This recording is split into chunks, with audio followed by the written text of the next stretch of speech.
woboon nuti beeknu woboon sabaa qabsoo itti tanaa warra guduruutti naqanii guduruudhaan gartee ifi ajajatti kennanii riidiyoo mataa isaanii qawwee mataa isaaniitti kennanii ummata irratti tarkaanfii fudhachiisanii akka gartee maqaan isaanii maali farra riphee lolaa jedhanii ijaaranii jirti. Akkuma riphee lolaa kana alaabaan isiin qabdu alaabaa ABO guduruu qabdi. Tarkaanfii ummata irra fudhatti.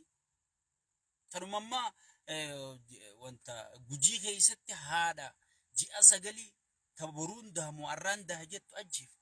Ummata gara jabeeyyii ajjeefte. Takkasiisan leenjisanii mukatti galchaniiti. Gaafa diraamaa dalaguun barbaachifte woboo galee janiiti. Abbootii gadaa tana durgoorra hiranii simadhaa jedhamu maal akka simatan hin beekan.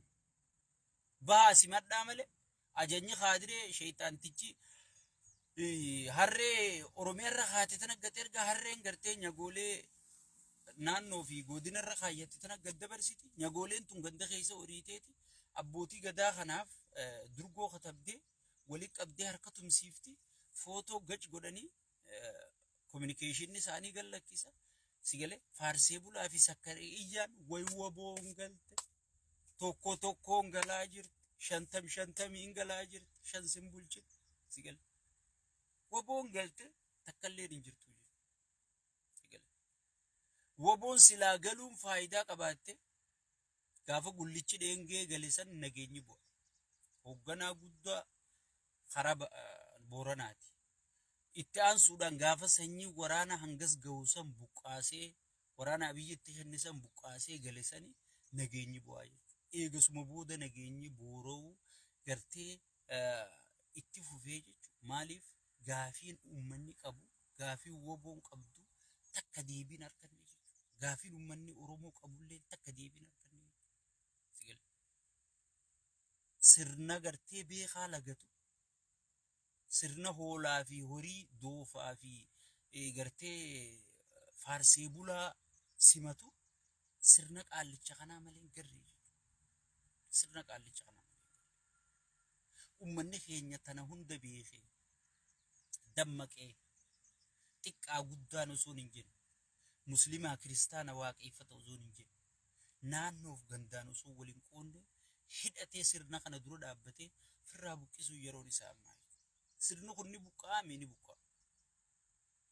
Abiyyi maas irra duuluun sin barbaachisu. Abiyyi ifiifuu if buqqaasaa jira. Hayyoonni keenya numa jaaramu siyaasaa isaanii tolfachuu, woboon hidhannoo isaa jabeeffachuu, makalaakiyaa itti dhufuuf taa'u simachuu, if qopheessuu. Sigalee kana malee PP irra qabsaa'uun yeroo itti gubuun hin barbaachisu. Yoo jaaramtee jabaattee argamtee PP'n ifiinuu du'aa jirti.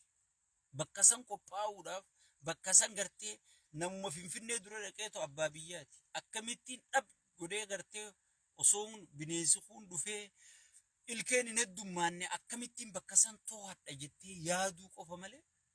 Sigalee Abiyyi irrattiin duulee Abiyyi maal godhee enerjii tiyya fixa jettillee yaaduu sirrii jiru. Kun irra duulaa jira. Namicha ummata buqqisaa jiru. Namicha ummata hiyyoomsaa jiru. Namicha diinagdee biyyattii guyya guyyarraan lafa laamsheessaa jiru. Namicha siyaasaan isaa laamshawaa. Sigalee sangubbarraan kartee kana man dhageenyu jechoonni gartee faarsee bulaa fi sakkaree iyyaan asirra darbatan hundi ka gartee sabaa sablammii jinni itti godhu jiru. Paartii fi ifdiigu jirtu ati maal gootaay jaaramteetuma qophooytee aangoo fudhachuu eeguu malee maal gootaay yeroo guddaa. Maal gootaay yeroo guddaa. Sigalee woboon if qopheessuu qaba. Hayyoonni keenyallee dhaamsarraa maayyii. Hayyoonni keenyallee tokkummaa keenya agarsiifne ijaaramne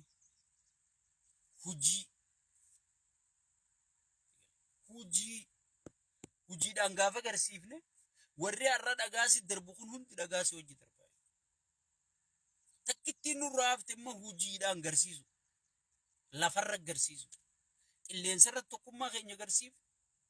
Walitti dhufuu danda'uu keenya agarsiifu. waliin hojjechuu danda'uu keenya agarsiif rakkoon teenya takka ta'uu sabaa sablammii hubachiif kanuu hafee fuulduratti hojiidha jechuudha. Tana amma naa fi ati kan godhuu qabnu gandaan wal qooduu osoo hin taane hayyoonni keenya akkamitti tokkummaa isaa tana hojii jijjiira. Akkamitti hojii nu garsiisa. Jennee anaa fi ati halkanii guyyaa hayyoota kana jala taa'u. Qirqitu qabna. Itti jiran. Dippiloomaasii dalagu jiran. Halkanii guyyaa hirriibatti hin jiran. Jaalatteeti. Sheekha wanti abbaddaa jedhamti. Sigalee. Halkanii guyyaa akkatti itti qirqitu jirraa jechuudha.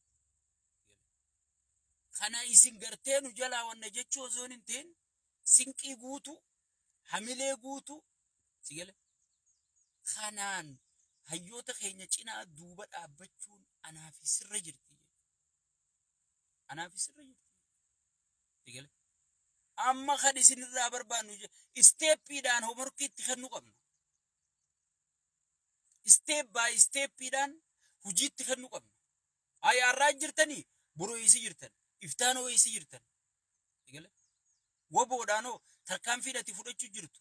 Fannoo oli moo fannoo gadi. TPLF gadi moo TPLF oli gamaagamuu qabnaa jechuudha. Akkanuma wal faarsuun harka walii dha'uun hin ta'u hojiidhaan. Maaliif ijoollee teenya nu dhageeffatan hayyoota keenya beektota keenya.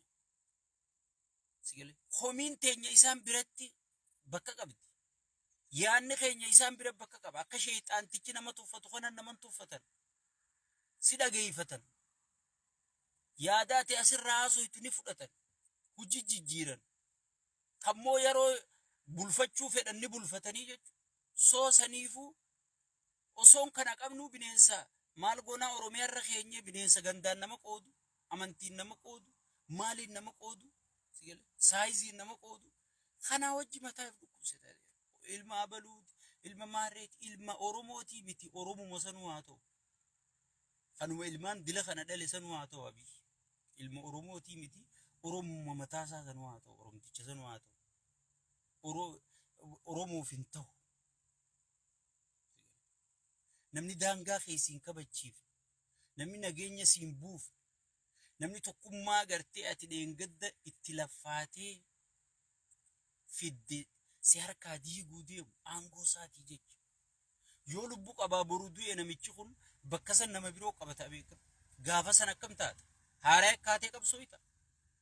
Arraa hanga inni heera mancaasu, hanga inni heera jijjiiru, hanga inni Itoophiyummaa dursan leellisee sitti as deebisu kana ilma kiyyaatti dhiisaa jettee itti dhiifte gaafa inni chirraa fintirik jee heera inni arra baase kana kadhufullee nu jirra oolcha. Ammaa saareetti wanta seenta. Yoo isa kana dura dhaabbachuu baatte gaafas maa biyyi duran dhaabbatini ammana dura dhaabbattaa yoo siin jee deebii maal qabda? Sigalee. Saniifuu uummanni keenya hayyoota keenya hamma dalaga jiru kan maalirra jirtan? Eessa geessan? Gamaagamuu qabdanii.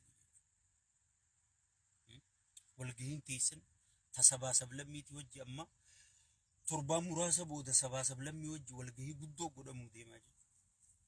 Walgahiin sun maalirratti? Ajandaan isii maali? Jettanii if dura xiinxaltanii hayyoota keessanii wajji dubbattanii wal gamaagamaa deemu malee qabsoo abaluma kennanne. Abaluun nu beekaa, ay maarree nu beekaa jennee kanaa booda qabsoo teenya gartee nam tokko kennine takka paartii takka kennine mana galuun hin jiru jechuudha. Mana galuun hin jiru jechuudha. Kun dirqama xiyyaa fi keeti. Kun dirqama xiyyaa fi keeti. Hayyoonninis dirqama isaanii beekanii amma kan irraa barbaadnu dheengadda tokko nuu tahaa jechuun turre. Wal nuu jaaladha, wal jala nuu yaa, wal nuu dhageeffadha, wajjin nuu hojjedhaa jechaanii turre. Amma wal nuu dhageeffattan, wajjin nuu yaatan, tokko nuu taatan, tokkummaa san lafarra gabbuuftanii hojiitti akka nuu jijjiirtan jennee dhiibbaa godhu qabna. Dhiibbaa godhu qabna. Qabsoon dhuma hin qabne qabsoo kashlabbee qofa. Qabsoon teenya karaa xumuratti ararra boru burura iftaan afaaniin osoo hin taane hojiidhaan.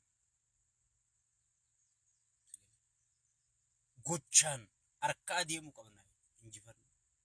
Injifannee maal taane miti qishoo taane no hojiidhaan harka adeemu qabna.